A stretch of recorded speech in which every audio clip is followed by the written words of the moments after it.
एक समय की बात है। एक राज्य में एक प्रतापी राजा राज करता था। एक दिन उसके दरबार में एक विदेशी आगंतुक आया और उसने राजा को एक सुंदर पत्थर उपहार में दिया। राजा वह पत्थर देख बहुत प्रसन्न हुआ। उसने उस पत्थर से भगवान विष्णु की प्रतिमा का निर्माण कर उसे राज्य के मंदिर में स्थापित करने का निर्णय लिया और प्रतिमा निर्माण का कार्य राज्य के महामंत्री को सौंप दिया। महामंत्री गांव के सर्वश्रेष्ठ मूर्तिकार के पास गया। उसे वह पत्थर देते हुए बोला, महाराज, मंदिर में भगवान विष्णु की प्रतिमा स्थापित करना चाहते हैं।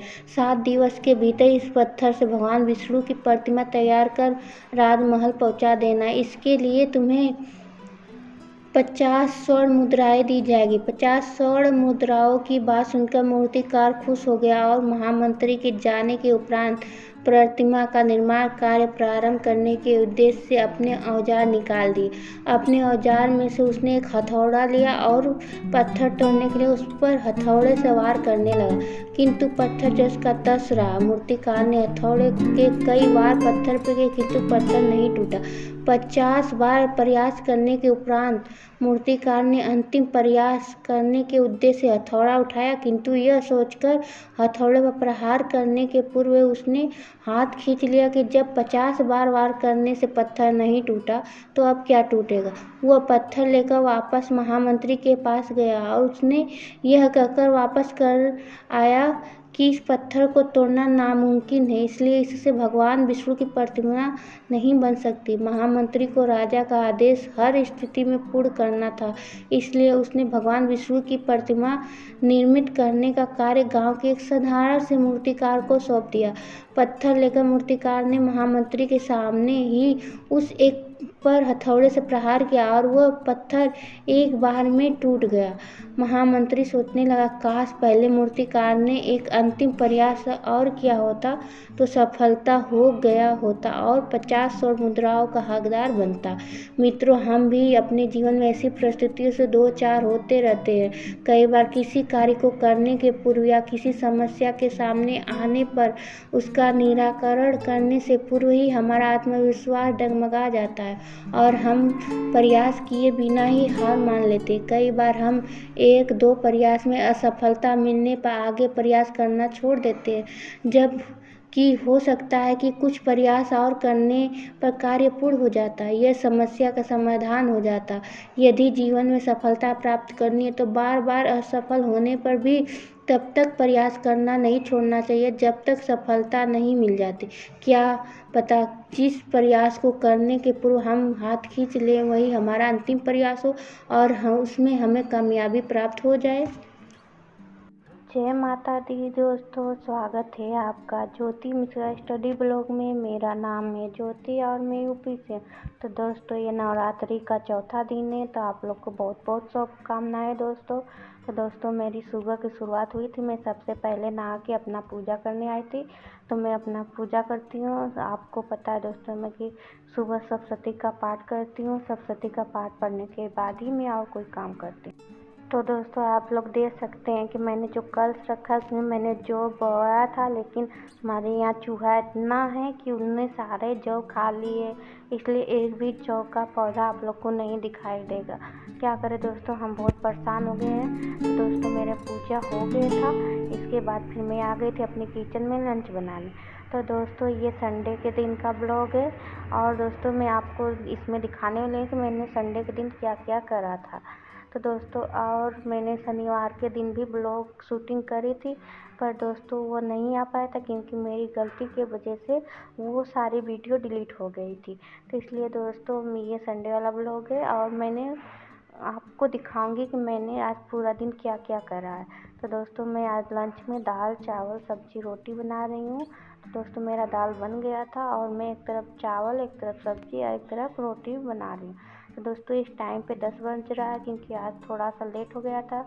आज पूजा भी करनी थी, साफ़ सफाई भी था और घर का काम, इसलिए दोस्तों संडे के दिन काम बहुत ज़्यादा होता है, इसलिए मुझे आज लंच बनाने में लेट हो गई थी। और दोस्तों, आज मेरे दिन में कोई भी स्टडी नहीं हुई थी। तो दोस्तों, ये लंच बन गया है। इसके बाद दोस्तों, मेरा तो दोस्तों मेरा फ्लिपकार्ट से पार्सल आ गया था। मैंने फ्लिपकार्ट से कुकर मंगाया था। मैंने कुकर पिजन का मंगाया है, तो वही मैं आप लोग को दिखा रही हूँ कि ये कैसा आया। तो देखने में तो सही लग रहा है दोस्तों। अब मैं इसको यूज करूँगी, फिर मुझे पता चलेगा कि ये कैसा है। तो दोस्तों मैं यूज करने के बाद फिर इसका आपको रिव्यू दूँगी। तो दोस्तों इसके बाद हम लोग शॉपिंग करने मार्केट चले गए थे। तो मैं दिखाती हूँ कि मैंने आज शॉपिंग में क्या क्या ख़रीदा है। तो दोस्तों मैं एक कुर्ती और 2 टॉप लेके आई थी। ये कुर्ती का पूरा सेट है, ये प्लाजो और कुर्ता का सेट है। इसके बाद मैं आपको दिखाती हूँ कि मैंने 2 टॉप भी लाए थे, लेकिन दोस्तों वो टाइट हो रहा है, तो मुझे कल एक्सचेंज करना जाना पड़ेगा क्योंकि बहुत ही ज़्यादा टाइट है। और दोस्तों इससे पहले मैं 2 और कुर्ती लेके आई थी जो मुझे बहुत अच्छा लगा, इसलिए फिर मैं गई थी एक और लेके आई हूँ। मुझे इसका कपड़ा और ये बहुत ही अच्छी लग रही थी, तो मैं आपको वही दिखा रही हूँ। ये मैं वी मार्ट के मॉल से लेकर आई हूँ। तो दोस्तों ये देखिए, मैं ये टॉप भी लेके आई थी। तो इसमें ये वाला जो कलर है ये तो सही आ रहा है, पर जो उसमें ग्रीन धानी कलर वाला वो मुझे टाइट टाइट सा लग रहा है, जबकि है तो एक्सल ही। तो मैं इसको कल एक्सचेंज करके दूसरा लेकर आऊँगी। और दोस्तों ये साड़ी लेके आई हूँ मम्मी के लिए। करवा चौथ पे मैं मम्मी को देती हूँ, तो इसलिए ये साड़ी मैं मम्मी के लिए लेके आई हूँ। ये साड़ी मैं जलान से लेके आई हूँ। तो दोस्तों ये शॉपिंग की, फिर आने के बाद मैंने डिनर बनाया। डिनर करने के बाद आज मैंने डिनर में आलू का पराठा बनाया था, जो कि मैं वीडियो नहीं ले पाई थी। तो दोस्तों इसके बाद ये 9 बज रहे हैं। 9 बजे के मैं अपना करंट अफेयर का रिवीजन कर रही हूँ। मैंने रात में 2 घंटे ही स्टडी करी थी, तो मैं अपना करंट अफेयर का रिवीजन करूँगी और इसके बाद फिर मैं अपना हिस्ट्री पढ़ती हूँ, फिर सोने जाती हूँ। तो दोस्तों जो मेरे नए व्यूवर और नए सब्सक्राइबर हैं, मैं उनको बता दूँ कि मैं एक हाउस वाइफ हूँ। मैंने बीएड कर रखा है और मैं आरओ की तैयारी और टीजीटी की तैयारी, साथ में जितनी भी वैकेंसी आ रही है टीचर की, मैं उन सभी की तैयारी कर रही हूँ। तो दोस्तों आज के दिन मुझे तो ज़्यादा समय स्टडी करने के लिए नहीं मिला था, लेकिन मैं सारा काम करने के बाद रात में 2 घंटे स्टडी करके फिर सोई थी। और दोस्तों ये स्टडी चैलेंज का 19वां डे है। तो देखिए दोस्तों मैं अपना करंट अफेयर का रिवीजन कर लेती हूँ, क्योंकि रिवीजन करना बहुत ज़रूरी है। अगर हम रिवीजन नहीं करेंगे तो हमें पेपर तक याद नहीं रहेगा। दोस्तों फिर मेरा करंट अफेयर का रिवीजन हो गया था। फिर मैं अपना हिस्ट्री की स्टडी कर लेती हूँ। मैं हिस्ट्री घटना चक्र के एनसीईआरटी सार से कर रही हूँ। मैंने अभी घटना चक्र अवलोकन का बुक पढ़ना स्टार्ट नहीं किया है, और मैं सोच रही हूँ ख़त्म कर लूँ तभी मैं उसे स्टार्ट करूँ। तो दोस्तों हमारे पास अब ज़्यादा समय बचा भी नहीं है, इसलिए हमें जितना हो सकता है हमें अपनी मेहनत करनी है। तो दोस्तों आप लोग पूरी वीडियो देखिएगा। अगर आप लोग मेरे वीडियो से थोड़ा भी मोटिवेट होते हो तो कमेंट करके ज़रूर बताइएगा। और दोस्तों फिर मैं यहीं पर अपने वीडियो को समाप्त करती हूँ। तो दोस्तों आप लोग वीडियो को लाइक, सब्सक्राइब और शेयर भी कर दीजिएगा।